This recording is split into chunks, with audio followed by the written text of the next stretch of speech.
Hello, listeners, and welcome to this third and final part on the Twin Flames universe. To find out more about International Cult Awareness Month, you can follow the links in the episode description.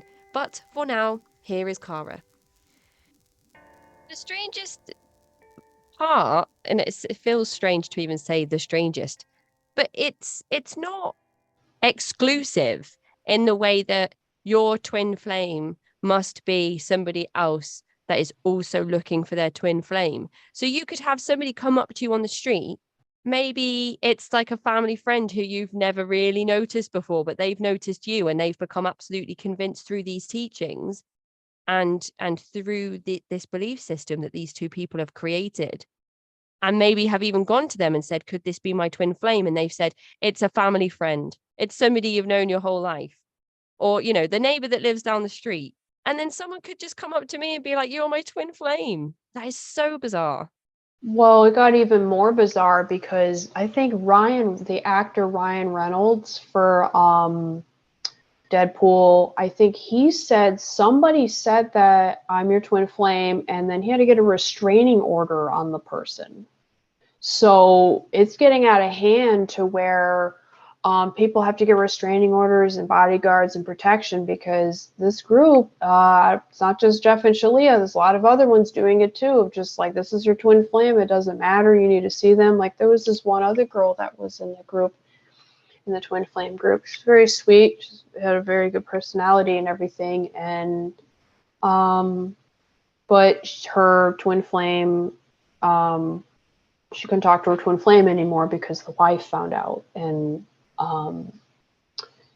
her twin flame had a blocker, and then she still continued to talk to him, or just kind of. So I did that, where I continued to talk to. I didn't get a restraining order or anything like that, but his wife kind of came at me. I mean, he's a serial cheater to begin with, anyways, and he's very childlike. So, then. Yeah, it's just like you're kind of ignoring it. And I mean, it's not just the group. I mean, I didn't get proper attention and stuff as like a kid, and dating's always been hard. So it could be like you're clinging to the person as well. But probably the biggest thing was just like celebrities are starting to get issues with people claiming, oh, it's you're my twin flame, and Well, I they have to get, imagine as well yeah. that if you are somebody that's maybe introverted, shy, doesn't have a lot of confidence or experience in speaking to people that you are attracted to or interested in, that it must be so much easier to have people say to you, this is the right thing to do. This person is definitely interested in you. This will be reciprocated. And then you're could possibly be feeding into the psychiatric disorder of erotomania, where delusions in a person manifest where they believe that somebody that's typically like higher in social status is in love with them, like going up to Ryan Reynolds and saying, you're my twin flame, you're the other half of me, you're the person that completes me, and he has to say, oh my goodness, I need a restraining order. Right. Yeah. I mean, yeah, it's just weird how that happens. Just I mean, you could just be so convinced of something, and I mean that's how cults operate. They get you to. I mean, you might have mental health issues already, and then this group is like convincing you of this person that is your twin flame, and then it's like, what do you mean you're not my twin flame? Like, they told me you are, and it's like, why aren't you with me? If you're not going to be with me, maybe you might get attacked. Somebody was mentioning that I think that the group is getting more violent. If you go against Jeff and Shalia, I thought Keeley Griffin said something about it, or she was exposed to like some shooting, not from the cult, but in the area they're in. So just, yeah, just, I mean, you could be so convinced of something. I mean, even a lot of people even said that with Trump, like they were so convinced that that Nancy Pelosi and all these people are going to like take all these things away from you, which they never did, and just egg you on that you just will take extreme action like you wouldn't normally do. And it's just like, I don't know why I did that. I was so convinced of it. So that's why I feel like with this group, like they get them so amped up that, and it can even be like Jeff and Chili are abusive to them too. Like they're abusive to him, but then they're also like egging them on to like protect us, but then it's like, then they're not really nice to their followers anyways. So it's like, why are you protecting someone that doesn't even like you? So I kind of feel like that with my parents. Like, they didn't protect me very well. They attack me, but then they want me to help them. So perhaps that's where the narcissism that you've mentioned comes in. You know, drip feeding the nice, appreciative, positive things so that you hunger for those. You're like, I'll stick through the negative stuff because eventually I know that that good stuff's going to come, even if it's only short lived. right, like But the on the flip side, breadcrumbs. absolutely, like the breadcrumbs. And something else you mentioned, sort of on the flip side of the Ryan Reynolds scenario, is that there are other celebrities that are using terms like twin flames. So I wondered if you could just mention that to the listeners. Yeah, Jennifer Lopez, she mentioned she thought that Mark Anthony might have been her twin flame. And so she said, I think Alicia Keys might have said it. I think Beyonce might have mentioned something about it. I can't quite remember if anyone else. But I think a lot of these people are from New York. So, and I hear a lot of spiritual stuff that happened in New York City, Long Island down there. I even heard something from my aunt of just metaphysics. Like, a lot of famous psychics come out of New York, actually, or the East Coast. So I just thought it was just, I mean, some of the stuff that they say is super accurate. I mean, even I can kind of do it a little bit. I think it has something to do with living by the water. I'm not quite sure, but just, yeah, it was Jennifer Lopez, Alicia Keys, and then you have the issue with Ryan Reynolds. He didn't believe it, but he's around someone that's trying to say, like, hey, you're my twin flame. If you hear that Yeah. term being used by very famous, very influential pop icons, then you decide that you're going to look that up and you come across the Twin Flames Universe website, which is the first thing you're going to find when you type in Twin Flames on to Google. There you have more issues because if you are somebody that is vulnerable, suffering, unwell, this is this is something that could exacerbate those things, make those things worse. Yeah, I mean, I wanted to also say real quick. So Jeff at one point mentioned he wanted to maybe start doing the twin flame stuff with celebrities and wanted to charge like $30,000 to celebrities, and then, which is very unrealistic, and then maybe they might buy into it, and then I remember Breanne Price was actually excited that celebrities were starting to mention this twin flame concept. She was like really elated about that, and I just thought was like, oh well, obviously, look, some of them are mentioning it. I don't know anyone else that has. You can always Google that, but. So what is it after your year or so of being back in the group that makes you leave? You're familiar with Jeff at this point. You've spoken about messaging him. Are you in contact with Shalia at this point as well, both of them, and the people that are working for the Twin Flames universe in sort of human resources and other parts of the company? No, I'm not in touch with anybody. I mean, there was this one girl, the one that was kind of famous because she's kind of part Italian like me. So that's why we connected. And she's younger, and I have like a younger sister and stuff. But when the documentary company, when the film company for for a few documentaries were contacting me, I did reach out to some people that were previously in the group. I think an Andrea, and try to reach out to Keely. I don't think I heard anything, and it was like, I think maybe one other person, and just because they needed some footage and interviews for the documentary. But like, as far as now, I don't talk to anybody from it, and I don't really follow it or anything like that. I just because these film companies contacted me, I've been kind of like, helping them out with information. Like, for instance, the podcast I did with Sarah Steele on her podcast of Let's Talk About Sex. She she had a recording of like Jeff kind of going off on the followers, and then I relayed, like I didn't have that footage, but someone else had that on YouTube. And but yeah, I never was really close to anybody really in the group. I mean, I talked to people here and there, but I was never like close to Shalia or really talked to her. Or I mean, Jeff, the latest thing was Jeff called me a liar on YouTube, and I deleted the comment. I think it was about a year ago or so, maybe a little less than that, and I made a YouTube video about it. You should have left it. You should have left it up there so people could I come and see know. that I know. he's clearly bothered by your content. Otherwise, why would he bother putting comments Right. I should there? have left it. Interesting. Yeah. Right. So how was it that you decided to officially walk away from the Twin Flames universe? I ran out of money. So I ran out of money and I had to get out of it, and it was like hard. Like you felt like addicted to being in the group of just like you feel like you get these. Some like they love bomb you, so they'd be all nice to you, do all this stuff, and then go off. So and there was a few nice people in the group too that I liked talking to, and I do video calls with people all over the world. I thought that was really fun and fascinating, but just I ran out of money, and I think I spoke out against the group, and I think that I kind of like I think I left, and then I wanted to come back, and then some people kind of went off on me a little bit. I was like, I gotta leave. So a lot of people were in terror as well.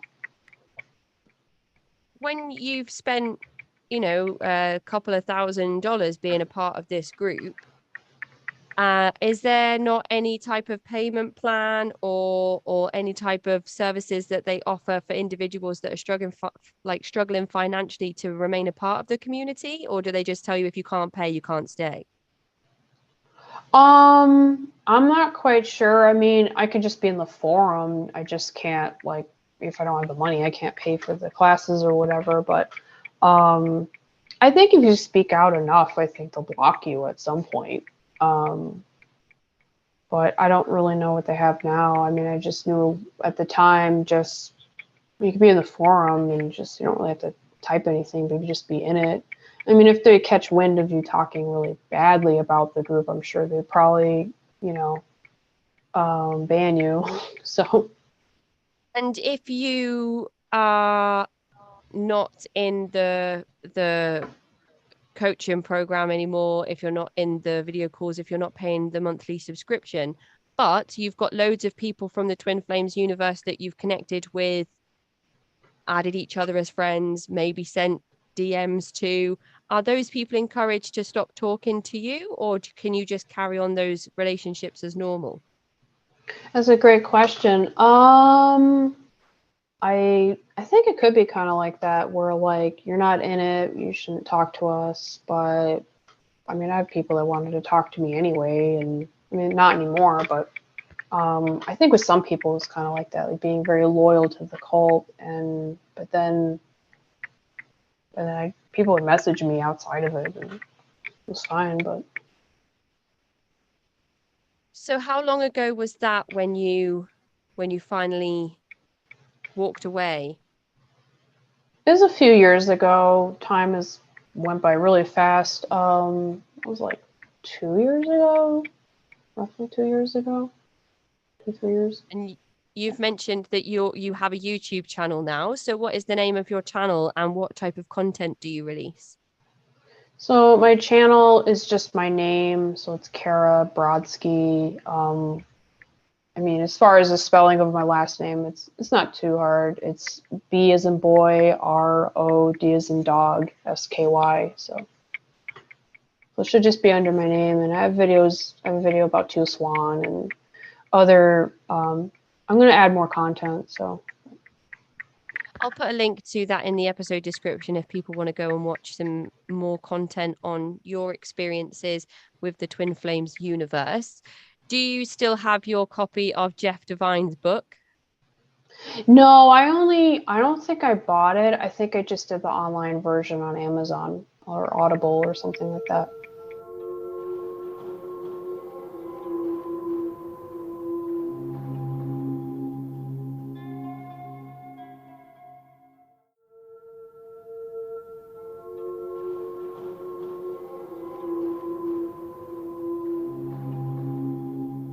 And in terms of your experience with the Twin Flames universe, has this prompted you to read up about cults and coercive control and become a bit more informed or educated around the subject, to understand what it was that you went through?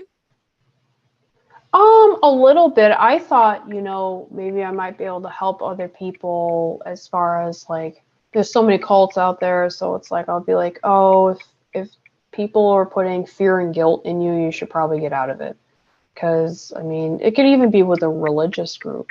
It doesn't have to be like a cult that has like really out of this world beliefs, but um, yeah, I mean, no one should really force you into anything. No one should make you do anything you don't want to do. And people have all sorts of beliefs. Like, there's not one belief that everyone should operate out of. It's like be open to other things. And so, yeah, I mean, I get fascinated with like how cults are very similar, like what they all do. And it just seems to be the same thing. Just there's a leader who's disordered and everybody follows this person, and then they're all wounded and scared or have terrible families, and then they just get sucked into this person, and then they drop them like nothing, and then they then they may commit suicide, or they may just be very depressed or whatever that happens. So And what has your life been like since you've left the Twin Flames universe? There's the YouTube channel, but there's also your studies. I mean, it was a little rough. I mean, I've always needed some sort of counseling and therapy, which I've been trying to get over the years. It's really hard to get people to hear you, especially since people do a lot of trauma dumping and venting themselves. It costs a lot of money. So it's been a little rough, but it's smoothing out. I'm going to school, and it's going all right. Could be better, but we're working towards it. So.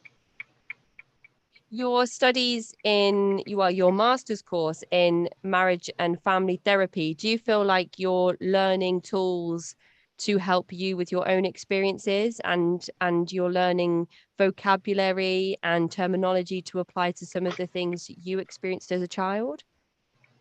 Oh yeah, I mean, and even in the cult too, triangulation. A lot of people do that. They'll take sides and they'll use you to go against somebody. So, yeah, I mean, even with the cult and in my family and everything, just oh yeah, I mean, I kind of already knew what these terms were. I just didn't exactly like it's like the definition of these terms is like I knew, but I didn't know what the name of it was. So, but yeah, I know it totally helps. And being in your late, almost going on late 30s, you kind of have an idea of how families and relationships go, and it's just like, why not help people with them? So, It's interesting that you had strained and difficult experiences as a young person, and you've had this cultic experience where you've experienced, then you've had this cultic experience where some of those same themes and tactics are used in that environment. And now you're working towards being educated and licensed to help people understand those experiences and overcome them as well. Is that something that just happened, or did you make that decision, that conscious decision, after understanding your experiences? I mean, as far as like wanting to be a therapist, or I used to clean houses for the rich and do housekeeping and things like that. What I noticed is they wanted to talk about their families more than letting me clean their home. So I was like, why don't I do that? And then the other thing was I took the Myers-Briggs personality test like a bazillion times, and it says I'm an INFJ, and they said they're very good at counseling people. So I was like, well, there's that. I like people, and I like helping, and I like love. So I like, and I like families and kids and helping out. So it's like, why don't I just do that? And then throwing into the whole cult thing. I mean, yeah, I mean, I feel like a lot of families push their kids to go to cults because, well, if they're not getting a good home life there, they want to seek it elsewhere. And that's what I kind of did myself, where like I love people and I want to be in groups and things like that. But I mean, if it's that controlling, it's like shouldn't be in it. It should be like, maybe meet up once a week and go for hikes, play board games, things like that. Nothing too crazy. So yeah, I mean, Sounds as like far my as being, perfect week. Going for a yeah, hike and then doing board games. That's my perfect week. yeah, I mean, okay, fine, go on vacation, go to a nice resort, go in the pool, just very relaxing things. But yeah, I mean, the cult didn't inspire me to become a therapist. I was just like, well, it is kind of hard to make money in New York a little bit without having a degree and having a license in something. So, Well, here's my bright idea. If people don't want others to know that they're going to therapy, you could be like a secret therapist. You go in with all your cleaning supplies and you're like, I'm just a family cleaner. And then you sit down and you take off your apron and then you sit down and you're like, okay, let's pick up from where we left off last week. And then oh, you're actually the therapist. And then no one knows because you couldn't drive. Imagine if you live in one of those neighborhoods where everyone knows each other's business and you're like, I can't oh even yeah. drive to this therapist's office because everyone knows that that's the therapist. So you could be the secret therapist. It's funny, my neighbor actually said that once, like, oh, we're having a lot of problems here. It's like, oh, you're a marriage and family therapist, you should come help us. It's like, I mean, a lot of their issues are not really that solvable. I mean, there's some families it's just like probably should separate, but you Yeah. can't And also exactly say that. therapy's not something that people should be ashamed of either. So but No, no, there no. is, I think, in a lot of communities where there's this kind of outward representation of what their inner life looks like, which is perhaps not always accurate. A lot of people don't want to disclose that they are in therapy or attending therapy. But yeah, so maybe Cara, secret therapist. Um and then people are you'll have to have some kind of code where people say, you're like, do you want the this is kind of I suppose in some ways kind of cult like to have hidden terminology where you say to Right. people, do you want the basic clean or the deep clean? And then people are like, I am after the deep clean. You're like, okay, I can come Wednesday morning. I mean, That's mobile funny. therapy, that might not be a bad option, just like, but you have video and phone, so you wouldn't necessarily have to Yeah, that's travel, but maybe they true. do want you to come in the home. That's possible. I mean, with being marriage and family therapist, it's not just marriages and families. It could be like a company. It could be, a corporation of just like, hey, what are we doing wrong here? Why are some people bringing morale down? What's going on? What can we do to fix this? And so I thought that was very fascinating where someone said, I like to help military veterans and their families. So, or firefighters, like just a whole room of firefighters, like, just doesn't have to be their families. Like, so I just thought that was really cool to get into. Just I don't have to help. So that's what I can do. I can help advertise and do people that are in cults of like, you were controlled, you were brainwashed, and now you're out. Now we're gonna talk about it and process what happened, and just know that you can live a normal life afterwards. Could have nightmares and things like that, some PTSD, but it's really the processing of having emotionally charged things going on within you. Like you'll think about it, but not as strongly as you did, maybe a year ago. So I just really like that. So I love that as well. And I think that it's a year and a half until you finish your master's course and you have a really strong idea of where you are headed after that course. And that's really quite inspiring when we reflect on some of the experiences that you've talked us through today, and hopefully inspires anybody listening that has related to parts of your story today. So my last question really is to ask you if you have any advice for people that have perhaps experienced similar destructive online spaces, dangerous online spaces, that have perhaps been involved with the Twin Flames universe themselves, or something similar to that, in which they are now deconstructing and attempting recovery from leaving an addictive online space. So the advice that I would give would be, well, I mean, if it's too good to be true, it probably is. I mean, you can you can find people you get along with very well easily, but it's not too good to be true. It's just like natural, free flowing, and light. But what I would probably the biggest thing I would probably give advice on is just probably more the aftermath. Like in the beginning of it, you could be love bombed and you may not catch the red flags right away. But if you're out of it, don't isolate yourself. Don't isolate yourself. Make sure you find a good therapist who probably maybe even specialize in cult or controlled groups, because they know, they have the proper training for it. And I think any cult, you're going to have the same problems. So, like it was an illusion that you were under, you were brainwashed. So definitely don't isolate yourself. And if you don't really have anybody, you could call a hotline. You could, if your family is deceased or past, or, abusive, definitely don't go to them. It's up to you, but if they're deceased, obviously not. But if they're abusive, I wouldn't recommend going to them. I'd just really get the mental health counseling that you need, and maybe you even needed that to begin with. So take your time, don't rush, seek counseling if you think it might be beneficial for you, and whatever you do, don't isolate yourself so you're completely alone. There's some wonderful things in there, and it echoes a lot of what other survivors have said on the show before, so there has to be something in those things that keep getting repeated. And it's interesting because I wonder how many people take their own advice. I often find myself saying, oh, this is how we should practice self-care, and then I'm like, oh gosh, I'm so stressed, why am I not listening to my own advice?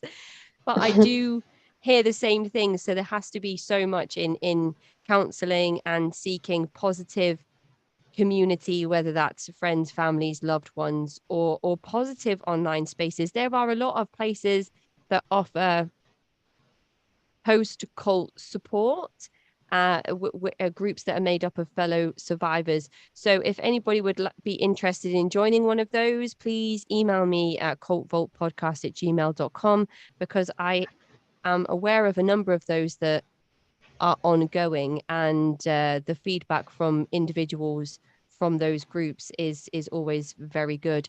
And of course, they are controlled groups in the way that there is moderation from individuals, or moderation by individuals who understand cults and coercive control, which is very important, because then that toxicity that you've explained happened in your space, Cara, there's no place for that in these groups. So that kind of leaves us to the end of our chat today. You mentioned that your father's friend was somebody you considered as your twin flame. And then you started to wonder, oh, maybe it could be any of these people. Maybe it could be all of these people. Were there any other individuals that you seriously considered or approached about this subject?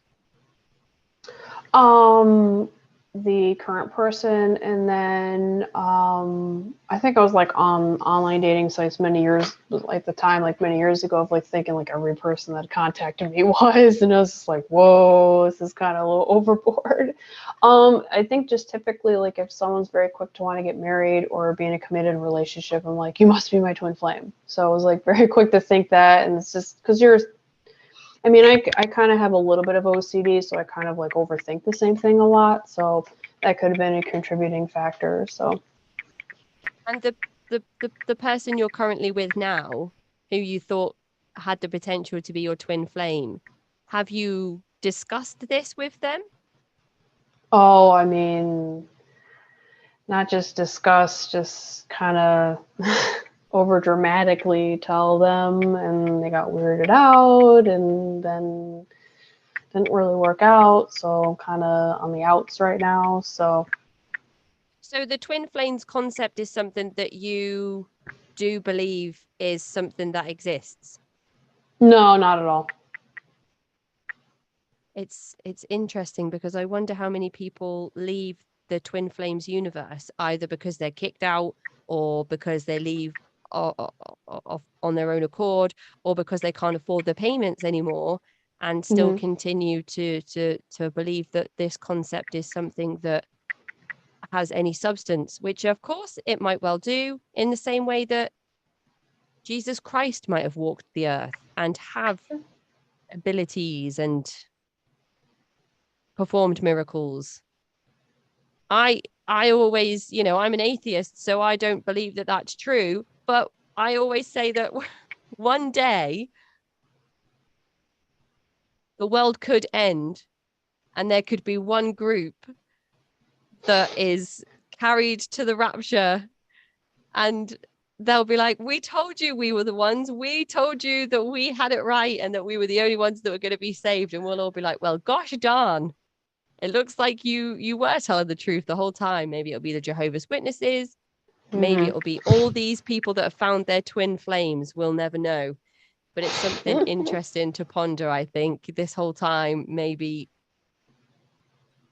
I'll just be proved wrong, or they'll be proved right, whichever way you want to look at it. So is there anything that you would like to add to our discussion today, Cara, before we finish up? I think I covered pretty much everything. Just don't go in the cult. That's all. Yeah, if you get a friend request from a new age spiritualist group that have some expose, well, I don't think this expose would have been out at the time, but have some exposés written by rather upstanding media outlets, don't accept that friend request. Yeah, that's a great place to start. Fantastic, Cara. Well, I'm gonna thank you so much for your time. I appreciate you and coming and telling us your story today. And I appreciate where you are in life and how you are moving from your degree in psychology onto your master's degree, and how you have a clear plan to move forward in your own recovery and in helping other people in their recoveries as well. So thank you so much, and I hope you enjoy the rest of your day. Thank you. I appreciate that. Take care, Cara. Bye. Bye. That is the end of this mini-series on the Twin Flames. To find out more about International Cult Awareness Month, you can follow the links in the episode description. To get in touch with me, you can find me at cultvaultpodcast@gmail.com or find me on Twitter and Instagram at cultvaultpod. I'm your speaker, Casey, host of the Cult Vault podcast.